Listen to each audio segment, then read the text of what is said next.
రాజకీయాల్లో ఊహించని పరిణామాలు జరగబోతున్నాయా? ప్రతిపక్ష బీఆర్ఎస్ నుంచి కాంగ్రెస్ గూటిలో చేరేందుకు కొందరు సిద్ధమయ్యారా? నిన్నటి వరకు పోరాటం చేసిన వారు ఇప్పుడు చేతిలో చేయవేయబోతున్నారా? ఇంతకీ కారుకి షాక్ ఇవ్వబోతున్న మరో ఎమ్మెల్యే ఎవరు? కేసీఆర్ రైట్ హ్యాండ్ గా ఉన్న వ్యక్తే ఆ పని చేయబోతున్నాడా?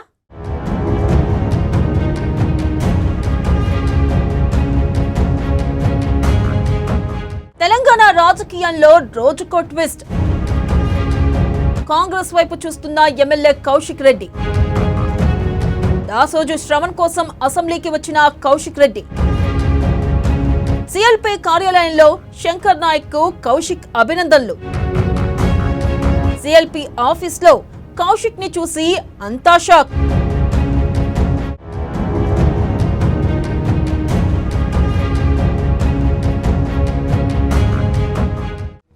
రాజకీయాల్లో రోజుకో ట్విస్ట్ పుట్టుకొస్తుంది.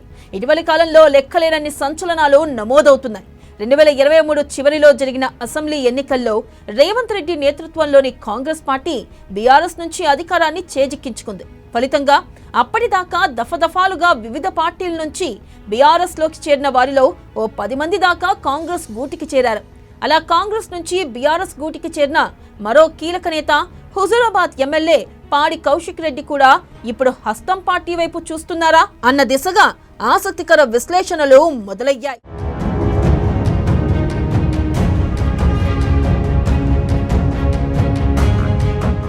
ఎమ్మెల్యే కోట ఎమ్మెల్సీ ఎన్నికలకు సంబంధించి నామినేషన్లకు చివరి రోజు సోమవారమే. ఈ నేపథ్యంలో ఇటు అధికార కాంగ్రెస్, మిత్రపక్షం సిపిఐ, విపక్షం బీఆర్ఎస్ లకు చెందిన 5 అభ్యర్థులు సోమవారమే అసెంబ్లీలోని రిటర్నింగ్ అధికారికి నామినేషన్ పత్రాలు అందజేశారు. ఈ కార్యక్రమానికి ఆయా పార్టీల తరపున కీలక నేతలంతా హాజరయ్యారు. ఈ సందర్భంగా బీఆర్ఎస్ అభ్యర్థి దాసోజు శ్రవణ్ నామినేషన్ నిమిత్తం అసెంబ్లీకి వచ్చిన కౌశిక్ రెడ్డి ఉన్నట్టుండి కాంగ్రెస్ పార్టీ శాసనసభాపక్ష కార్యాలయంలోకి వెళ్లారు.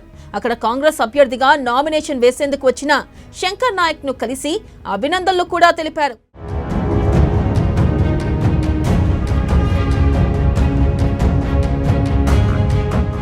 సిఎల్పీ కార్యాలయంలో కౌశిక్ రెడ్డిని చూసిన వారంతా ఆశ్చర్యానికి గురయ్యారు.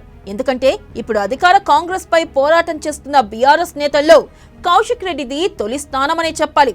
కాంగ్రెస్ పార్టీ అనుసరిస్తున్న ప్రతి చర్యను విమర్శిస్తూ సాగుతున్న కౌశిక్ రెడ్డిపై ఇప్పటికే పలు కేసులు నమోదయ్యాయి. కౌశిక్ ను పోలీసులు పలుమార్లు అరెస్టు కూడా చేశారు. ఇక బీఆర్ఎస్ ను వీడి కాంగ్రెస్ లో చేరిన 10 మంది ఎమ్మెల్యేలపై అనర్హత వేటు వేయాలని కౌశిక్ రెడ్డి ఏకంగా సర్వోన్నత న్యాయస్థానం సుప్రీంకోర్టులో పిటిషన్ కూడా దాఖలు చేశారు. మొత్తంగా కాంగ్రెస్ అంటేనే అంతెత్తున లేస్తున్న కౌశిక్ రెడ్డి ఉన్నట్టుండి ఆ పార్టీ కార్యాలయంలో ప్రత్యక్షం కావడం చూస్తే అందరిలో అనుమానాలు మొదలయ్యాయి.